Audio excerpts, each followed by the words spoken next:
Plus.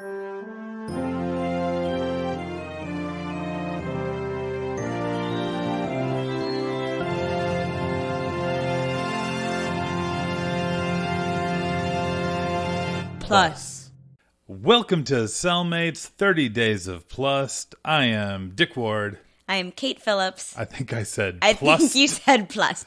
I think he said plus. I think I said plus. This is a 30-day, this is a daily, unpaid, month-long exploration of Disney Plus. And we are on day 9. We are on day 9. And I probably should have said this at the top of the last episode. But I am under the weather. So That's if I okay. am not my normal bubbly self. What a great set of conditions to snuggle in and watch a bunch of Disney Plus. Well, I mean, if And we then snuggle sit in front of a too microphone. much, I'd get you sick, so. I'm invincible this week. I was sick the week before. I did like 14 activities this weekend, and I still feel great. Yeah, no, so I think I've got like 5 more days before I crash. Honestly, I'm like under a blanket. I'm very comfy. We're watching some comfy television or comfy stream-o-vision. Well, sometimes comfy, sometimes uncomfortable. Yeah, I forgot what we were talking about. Well, Dick, tell me about what you are drinking. Water, still. Tell me about the vessel in which you are drinking it. It's a cup. Come on. Drinking out. See, I was trying to recreate the feeling of Encore. I'm drinking out of a Beauty and the Beast cup. Hey! As featured in our Beauty and the Beast episode. The one that has a plot description that makes no mention of Gaston. Yep. So we watched Encore. We watched Encore, which is the series that we think is real. There are two. It's a series about former high school productions of musicals that get back together after 10 or more years to redo their show. Kristen Bell is nominally the host, but she was on, 3.5 seconds? She introduced the episode. Yeah. That was it. She's the host as much as the Crypt, not even as much as the Crypt Keeper. No, she's like Helen Mirren in Documentary Now. Yeah, actually. Yeah, which, by the way, I'll say right now, I can't wait for the Documentary Now episode of this. It's almost this. So next to each other in like any set of things that has one has the other is High School Musical, the series, which appears to be a mockumentary format. About the school that had a High School Musical doing High School Musical. Yeah, so what? It's not, Zac Efron's not in it. I agree. Okay. But I think it's at the same... Here's the thing. I've read the description like 10 times. And I can't figure it out. I don't know what it's It'll about. be somewhere in this 30 days. But that's not what we're talking about today. So what we're talking about is Encore. Encore. Which is also about high school musicals. Yes. And it's also documentary style. And it's also like a 10-year gap from high school. Right. So it's very confusing having them next to each other. And... yeah, they're similar. Wait, what do you mean a 10-year gap? The other one is it like... It's 10 years after the events of the original High School Musical. But they're putting on High School Musical, hold the on. musical? I'm going to pull up the description. Oh my gosh, this is Inception. Inception Plus. Well, no, because that's owned by someone else. Not yet. Inception. Not for long. Inception, I think, is Sony. Okay. Oh my gosh. Ready? I'm going to read it. Yeah. All right. This is High School Musical, the series. Description, go. So, welcome to East High's first ever production of High School Musical, the musical, where a new era of high school kids and their new drama teacher attempt to remake history on stage nearly 15 years after the Disney original movie was filmed there. Oh, so it's not the Wildcats, it's not the fictional high school, it's the actual set. Like, Zac Efron has been to this building. But it's not... It's like if a show had filmed at Novi High School, the high school that you graduated from. All right, way to dox me. No, people can find out that information. That's fine. Yeah, I see what you're saying, but also this doesn't seem like it's. No, it doesn't seem like it, but it's actors. It's not it's not a documentary.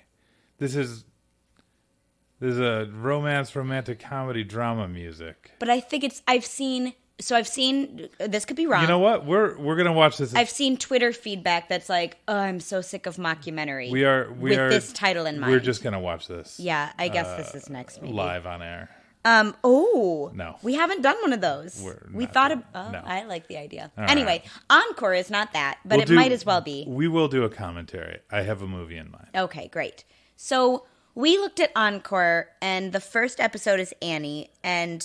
Apologies, listeners. We couldn't care less. So we skipped it. Whoa. And went to Beauty and the Beast. That was exactly what we said. You quit with the royal wheeze. I like Annie. But we didn't. We both skipped it and went like, yeah. Well, I'm sorry.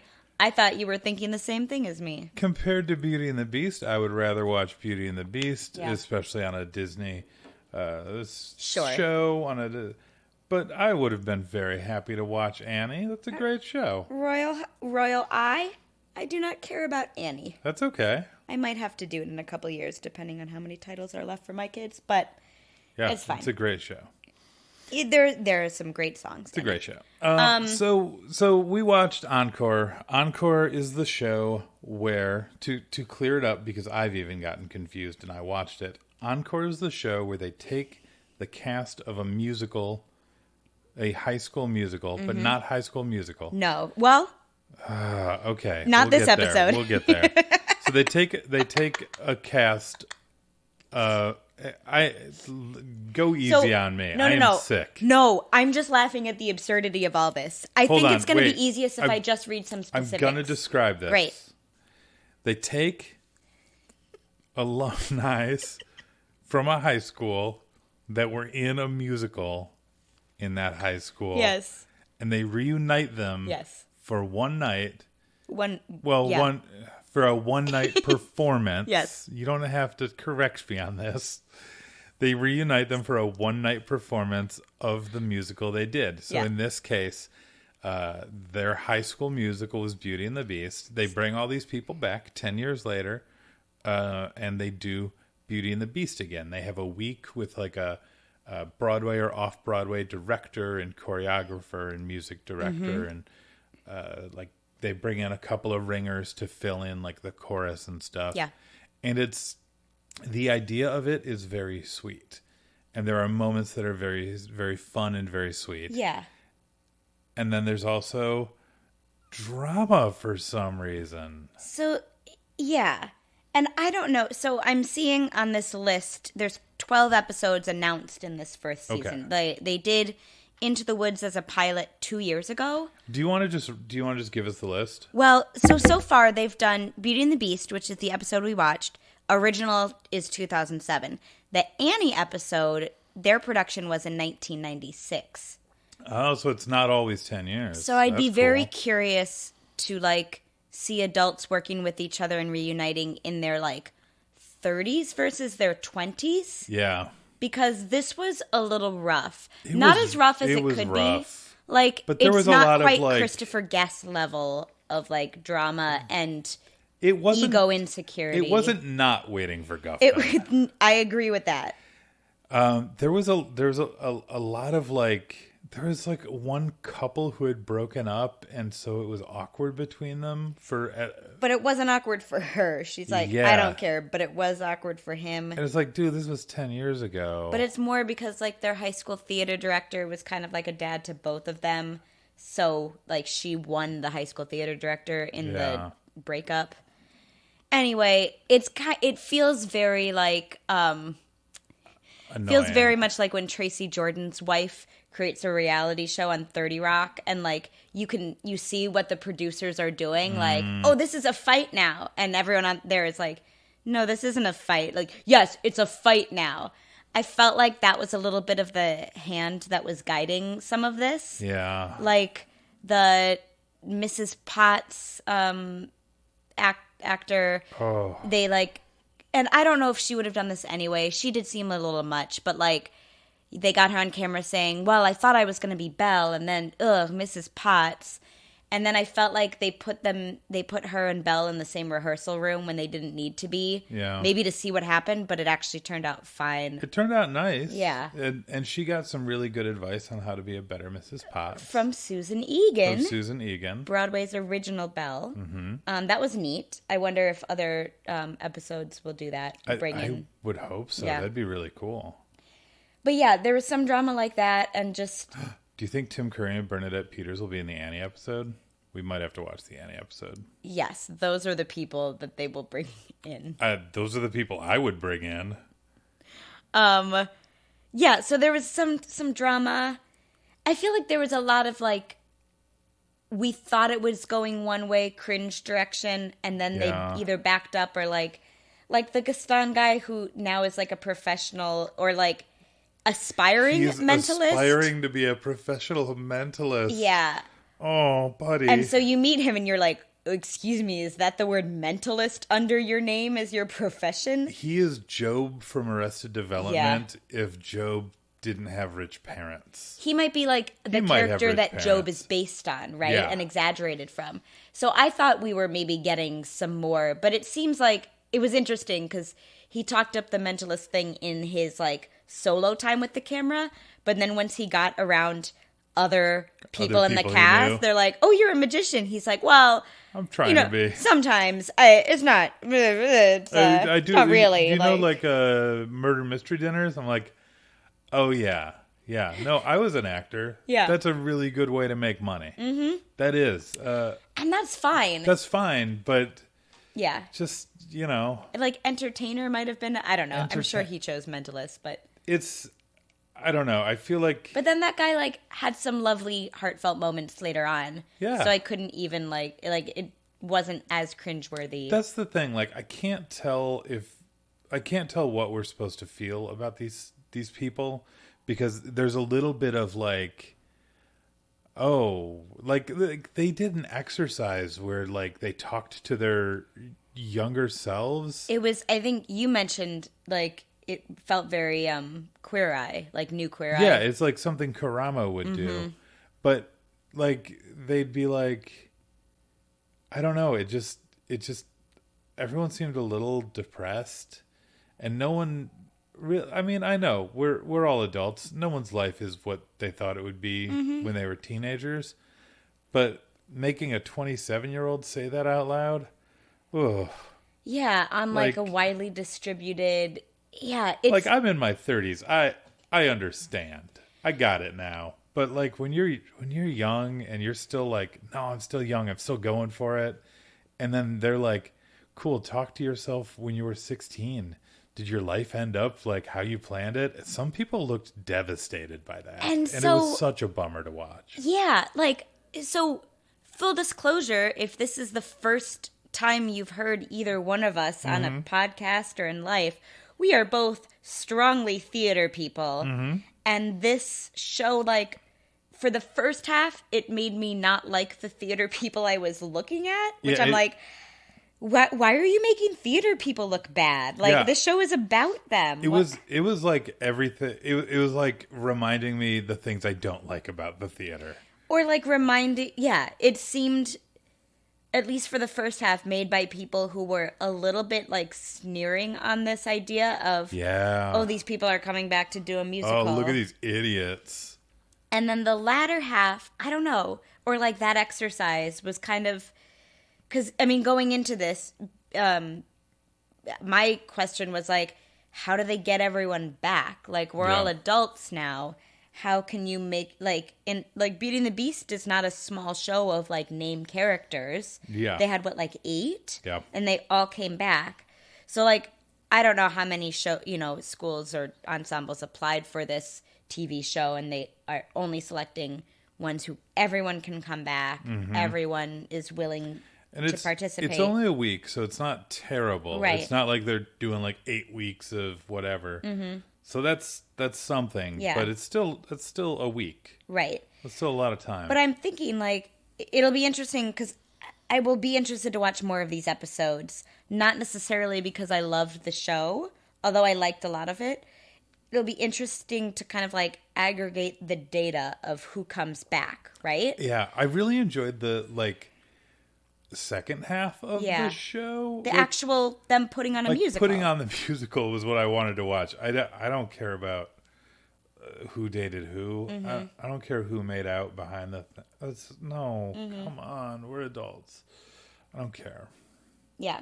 No. But I'm just like thinking back to my high school musicals and like if for a given show that I was in high school, they were saying, okay, everyone come back for it. Like, what would that look like? Like, okay, the townies would come back. Mm-hmm. And that doesn't mean that they're unsuccessful in life. But it just means they've stayed nearby. Yeah, if you live nearby, it's a lot easier to go back to your old high school. If they're getting people who are coming from a far distance, it means they have flexibility in their job. And so they're probably not like a CEO. I don't know, maybe not. Like, well, I would say a CEO has more flexibility. But like a professional mentalist, maybe. But like, if you're working at like a 7-Eleven, like you have no control over your schedule. That's if true. You're working at like a factory, that is like, true. The they one guy was like kind of middle. a machinist, and I was like, "Whoa, good for him getting a week off." Because I don't know his workplace, but I've worked a lot of I've worked a lot of blue collar jobs, and the bosses, at least my bosses, have all been like, "No, you can't take a sick day. You're definitely not taking a week off to go back to your house. No, you don't get a week off. If you take a week off, you don't get paid, and you might not have a job when you get back." Yeah. So, like, interesting, like, these people getting the time off, and are they getting paid? And how like, much are they getting and having the ability to. Yeah. I'm just thinking, like, I loved my high school theater experience, but if it's not in the summer, no, I'm not going to take off school to redo a High School Musical. That's dumb. Like, I would like, I was only in one High School Musical, and I hated it, so definitely wouldn't do that. If they were like, hey, do you want to go back to one of your college musicals, which for me was 10 years ago? And it probably makes a difference that you played leads in most of those. Yeah. In high school, I was an ensemble member in a terrible production of Fame. Mm-hmm. I'm not going to that. You did Fame. Oh, it was so bad. But, yeah, in college, like, I was a lead. Yeah. In a couple of shows. Ooh, I was a leading man. I'd go back for those. Those would be fun. Mm-hmm. I'm still friends with many of those people. Yeah. That'd be fun. You know, if I can get the week off. Mm-hmm. If I'm like getting compensated, that makes it easier. I guess the experience itself, like the opportunity to work with like professionals and like have like those costumes were great. The theater and the lighting look like they seem to perform it at like the Big Cities Community Center. It's near Fort Worth. This episode that we saw, so like that's cool too to like get to be in a semi-professional production of something that you already are familiar with. I guess there'd be more incentives, but. Hey, Kate, are there any other episodes coming up of this show? Of this show? Yeah, there are. What other? So you said that Into the Woods was the original pilot that was filmed like 2 years ago? Yes. That's not available anywhere. Then first episode of this version is Annie, we got and Annie. The second episode is Beauty and the Beast. So what's next? Sound of Music, Grease, Annie Get Your Gun, Oklahoma, Godspell, Fiddler on the Roof, Pippin, High School Musical, Anything Goes, and the season 1 finale, Ragtime. Oh, shit. Yeah. Oh. Yeah. I'm watching that. Yeah. I think. Oh, I hope it's cast well. Yeah. I hope it's cast color appropriate. I hope it's not an all-white school. I hope they wouldn't do that. Well, I hope they would. Yeah, it's Disney. They don't have any race problems. So this is an interesting lineup. It's a mix of... that they have the sequel to Annie is really cool. Annie, Get Your Gun. where the she orphan goes rogue. She gets revenge on Daddy Warbucks. Dig, is there anything that you would suggest to pair with this? I realize we forgot to do this last episode. Oh, hey. And I have one for last episode. Should we say it here or should we... Say it here. I'm not doing any editing. Cool. Last episode, we did the President Wore Pearls episode of The Simpsons, which is a send-up of Evita. You should watch Broadway Malady, which is Pinky and the Brain doing a send-up of Cats called Mice. That's true. We've already mentioned it on the show. It's fantastic, and it does a similar... it almost sounds like the songs, but not quite. That's true. It's great. Nice. Anyway. I would pair Evita. Evita with this? Would you like to see an Evita? I'd pair Evita with the President Wore Pearl. I see. Yeah. There's only one possible pairing for this in my mind, and it's Waiting for Guffman. And it's Waiting for Guffman. Yeah. Or any. So I really love kind of sad documentaries about people who really think they're great but are not. So I would also pair this with Anvil, the story of Anvil, which is about like a Canadian metal band that had some success, but not a lot, and is like getting back together. It ends well because they still tour. They but I don't think it ended super well in the documentary. I'd suggest American Movie, which is about this guy making a horror movie called Coven. Okay. Not Coven. Coven. Okay. And it's really, really pathetic in a wonderful way. Or Overnight Success, I believe, which is the story of Patrick Duffy, who wrote Boondock Saints. Not Patrick Duffy, who is on Step by Step. I might be meaning maybe it's a different Duffy. It's a Duffy. Can you say the word Duffy a few more times? Duffy. Anyway, it's the guy who wrote Boondock Saints, who is a complete idiot asshole. Neat. And is so shitty to all of his friends. Like he's in a band and he's like, you guys, we're going to parlay this movie. And the movies it doesn't hold up super well, but the movie was a huge success. It was really, really popular, especially for like a tiny independent movie. It got big distribution, and his band did the whole soundtrack to it. So he's like, guys, we're going to parlay this into success. And then like halfway through the shooting of the movie, he like breaks up the band. It's ridiculous. So those. So given these suggestions, though, I will say that these people seem nice doing Beauty and the Beast. They seem nice. Yeah. They seem talented, and they seem to get a lot, to generally be pretty cool people. Yeah. So maybe, okay, I got it. All right. Watch one of those movies, and then watch the documentary about when In the Heights goes to Broadway. What's that called? Oh, yeah, In the Heights, Chasing Dreams. Yeah, so watch one and then the other, because this is a mix of those. Yeah, I'd say so. Because it's like, there's a little bit of like, oh man, look at these losers. That's not us saying it, that's the director directing it that way, because that's, I guess, the vibe they're going for at the beginning. It's unclear. And then, hey, look at these great successes. So, yeah, watch one, then the other. Yeah, nice. Watch 4 hours worth of documentary with this 45-minute episode of the show. I'm going to go at a different angle. Go. So the whole company has just a week to put this together. And it's like you start 8 days out, literally, with like people reuniting. They have like a day of music rehearsal. Are you going to recommend the show 7 Days Out on Netflix? No. Oh. I was going to recommend directing a 5th grade musical, because even though we have 4 to 5 months, it feels like 5 days because kids are not adults. To be clear, you're not recommending a movie called... No, I'm recommending my life. Yeah. We got to like 2 days before the show in this episode, and they're like, yep, we don't have any of the blocking done, like people are just gonna have to make some smart choices in the moment. And Dick looks at me, he's like, how close to life does this feel? Well, the answer is very. There was one bit where I don't know, someone was like dancing on a chair, and Chip was like just sitting in front of Belle, and you downstage couldn't see Belle, center, yeah. And like the choreographer's like, move the chair out of the way.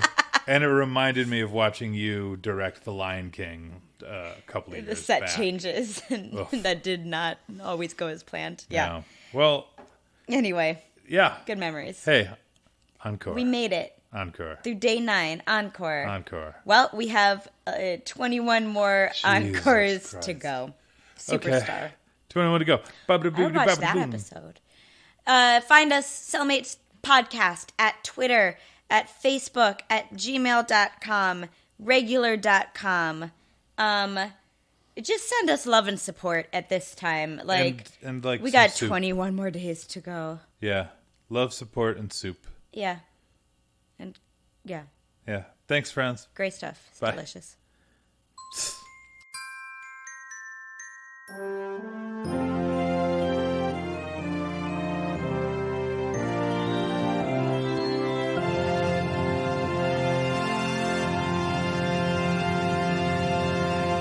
Plus.